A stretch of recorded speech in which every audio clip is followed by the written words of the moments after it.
Hello আমার প্রিয় ছাত্রছাত্রী বন্ধুরা, আমি তোমাদের অমিতাভ স্যার। সবাইকে আমার ইউটিউব চ্যানেলে স্বাগত জানাচ্ছি। আজকে নিউট্রিশন ক্লাসে আমরা খাদ্য সংরক্ষণের কিছু গুরুত্বপূর্ণ প্রশ্ন উত্তর আলোচনা করব। সেগুলো তোমরা ভালো মতো শুনবে। কারো কোনো কনফিউশন থাকলে অবশ্যই তোমরা কমেন্ট সেকশনে জানাবে।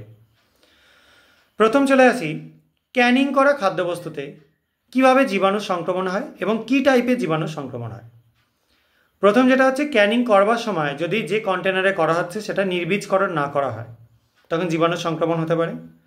অথবা সিলিং করবার সময় যদি পুরোপুরি বাতাস দূরীভূত না করা হয়, অথবা নাইট্রোজেন গ্যাস দিয়ে পুরোপুরি ভর্তি না করা হয়, অথবা গ্যাসের নমুনাতে যদি জীবাণু থাকে, তখন ক্যানিং করলে কিন্তু জীবাণু সংক্রমণ ঘটে। ক্যানিং করা খাবারে মেনলি ছত্রাকের সংক্রমণ ঘটার চান্স প্রচণ্ড বেশি হয়। আর এখানে এটা ছাড়াও বোটুলিজম টাইপের যেসব জীবাণুগুলো রয়েছে তারাও এখানে অ্যাটাক করে খুব প্রচুর পরিমাণে। তরল দুধকে যদি আমরা গুঁড়ো দুধ করতে চাই তাহলে ড্রায়ারের সাহায্যে আমরা সেটা করতে পারি। তো কী কী টাইপের প্রসেস হয়, একটা হচ্ছে স্প্রে ডাইং।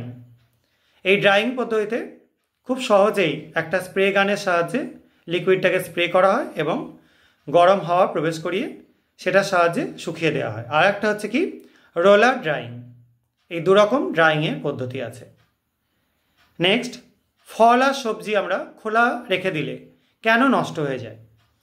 ফল আর সবজি খোলা রাখলে সেটা বাতাসে থাকা বিভিন্ন জীবাণুগুলো তার উপর অ্যাটাক করতে শুরু করে এবং তাদেরকে ডিকম্পোজ করতে শুরু করে। এটা প্রাকৃতিক নিয়মেই হয়। জীবাণুগুলো আমাদের ক্ষতি করবার জন্য এটা করে, এটা ব্যাপারটা না, প্রাকৃতিক নিয়মেই হয়।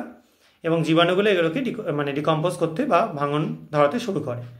তার জন্য তার বিভিন্ন উপাদান, কার্বোহাইড্রেট আরও যা যা থাকে সেগুলো সব সেপারেট হয়ে যায়। মেনলি কার্বোহাইড্রেটের কথাই বলছি আমি।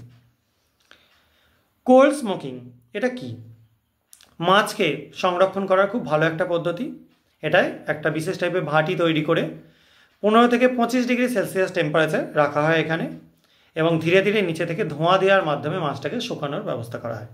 এটা করতে কিন্তু অনেক দিন সময় লাগে, ঠিক আছে, কয়েক সপ্তাহ টাইম লাগে। আর একটা হচ্ছে কি তার কাছাকাছি একটা পদ্ধতি হচ্ছে হট স্মোকিং। এটাই টেম্পারেচার রাখা হয় মোটামুটি 55 থেকে 80 ডিগ্রি সেলসিয়াস। এটা খুব তাড়াতাড়ি তাপ দিয়ে জলটা মাছ থেকে বের করে দেওয়া হয়, যার জন্য মাছটা শুকিয়ে যায় এবং এই পদ্ধতিতে খুব তাড়াতাড়ি কাজটা করা যেতে পারে, ঠিক আছে। দইয়ের মধ্যে আমরা ল্যাক্টোব্যাসিলাস আছে সবাই জানি। এর বাইরেও কি ব্যাকটেরিয়া থাকতে পারে। এর বাইরে যেটা সব থেকে কমন থাকে সেটা হচ্ছে স্টেপ্টোকক্কাস, ঠিক আছে। তবে সব স্টেপ্টোকক্কাস কিন্তু শরীরের পক্ষে ক্ষতিকর নয়। আর ব্রাইন দ্রবণ, যেটা মোটামুটি 30%-এর কাছাকাছি NaCl দ্রবণ, এটা আমরা কি কাজে লাগাই? এটা জেনারেলি বিভিন্ন সবজিকে ধোয়ার জন্য অথবা বিভিন্ন জিনিসকে সংরক্ষণের জন্য কাজে লাগে, ঠিক আছে। খুব কমনলি এটা ইউজ করা হয়। নেক্সট, ভিনিগার জিনিসটা কি? এটা হচ্ছে অ্যাসিটিক অ্যাসিডের 4 থেকে 10% একটা জলীয় দ্রবণ। এটাও খুব ভালো সংরক্ষক হিসেবে ব্যবহার করা যায়। এটা ছাড়াও জীবাণুনাশক হিসেবে এর ব্যবহার আছে। বহু রান্নাতেই আমরা মাছ মাংসগুলো রান্না করবার সময় দেখতে পাই, বিশেষত মাংসের রান্নার সময় ভিনিগার ইউজ করা হয়। ভিনিগার দিয়ে মাংসটাকে ধোয়া হয়। নেক্সট চলে আসি, স্টিক ওয়াটার কি? স্টক ওয়াটার নয় কিন্তু, স্টিক ওয়াটার।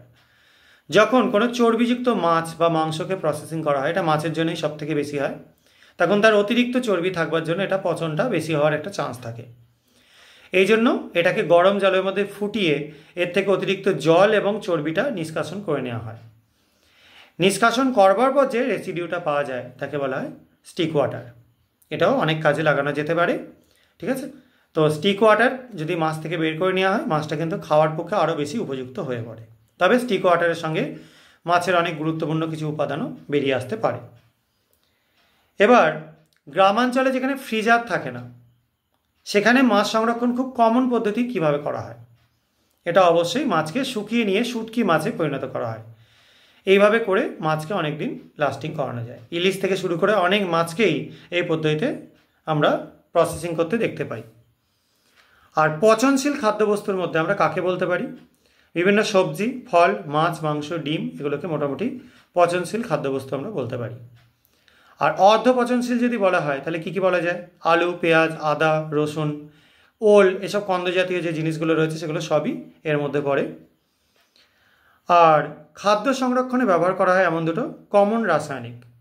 সেটা একটা হচ্ছে ফরম্যালিন, যেটা ব্যবহার করা খুবই খারাপ এবং বোরিক অ্যাসিড, এটা তুলনামূলক বেটার। এটা ছাড়াও আছে সোডিয়াম বেনজোয়েট, ঠিক আছে, সোডিয়াম মেটাবাইসালফেট, এগুলো এরকম আছে, কিন্তু কোনো প্রিজারভেটিভই এখানে কিন্তু ভালো না। ন্যাচারালি যেগুলো পাওয়া যায় সেগুলো ব্যবহার করলে অতটা ক্ষতি হয় না, কিন্তু আর্টিফিশিয়ালি তৈরি করাগুলো একদমই ভালো না। এবার চলে আসি, এই যে আধারীকরণ বা ক্যানিং করা হয়, সেখানে কন্টেনারগুলো কিসের নেওয়া হয়? এই কন্টেনারগুলো মেনলি হতে পারে এরকম টিনের। টিন ব্যাপারটা আমরা কিন্তু এসএন যে ফর্মুলা বলছি, যে সিম্বলের আমরা এলিমেন্টটা বা মৌলটা ব্যবহার করি, সেটা কিন্তু নয়। এখানে কিন্তু জেনারেলি লোহার কোনো জিনিসের ওপর একটা লেয়ার লাগিয়ে সেটাকে অ্যানোডাইজিং করা যেতে পারে, বা অন্য কোনো লেয়ার লাগিয়ে নিয়ে, সেটা টিনেরও লেয়ার হতে পারে বা অন্য কিছুরও হতে পারে, সেই টিন বা সেই ক্যান ব্যবহার করা যায়। আদারওয়াইজ কাঁচের কন্টেনার ব্যবহার করা হয়। কাঁচের কন্টেনারটা কিন্তু অবশ্যই সব কিছুর থেকে ভালো, ঠিক আছে। কাঁচের কন্টেনারে দীর্ঘদিন খাবার রাখতে পারা যায়, সংরক্ষণ করে রাখা যায়। আর চলে আসি যে সন্ধান প্রক্রিয়া, আমরা যেগুলোর নাম জানি সেগুলো প্রধানত কী কী সন্ধান প্রক্রিয়া আমরা দেখতে পাই। একটা হচ্ছে কোহল সন্ধান। এই প্রক্রিয়ায় ইথাইল অ্যালকোহল বা C2H5OH তৈরি হয়। আর একটা হচ্ছে অ্যাসিটিক অ্যাসিড সন্ধান। এই প্রক্রিয়ায় অ্যাসিটিক অ্যাসিড অর্থাৎ CH3COOH এটা তৈরি হয়।